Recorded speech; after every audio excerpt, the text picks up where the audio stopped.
भंडारा जिल्ह्यात लाखनी तालुक्यात सिलेंडर तुटवडा कायम असून गॅस एजन्सीमधून नवीन कनेक्शन देणे बंद आहे, त्यामुळे आता चक्क घरातून गॅस सिलेंडर चोरीच्या घटना काही गावात घडल्या आहेत। लाखनी तालुक्यातील सालेभाटा परिसरात अनेक गावातून घरात ठेवलेले रिकामे व काही गॅस भरलेले 10 सिलेंडर चोरी झाले आहेत, त्यामुळे आता अनेक कुटुंबांना स्वयंपाक बनवायची अडचण निर्माण झाली आहे। त्यामुळे नागरिकांनी पोलीस प्रशासनाला निवेदन देत बंदोबस्त वाढविण्याची मागणी केली आहे।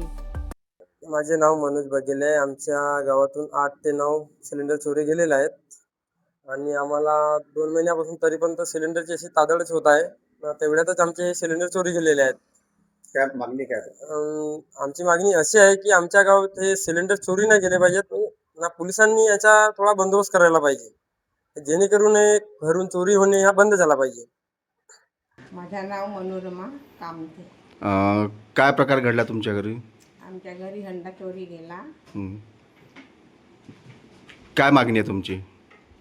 मागणी म्हणजे चोर मिळवून सरे आमचा त्याला चोरायला मिळवून सरे आमचा हंडा आम्हाला वापस पाहिजे, हे मागणी आहे आमची।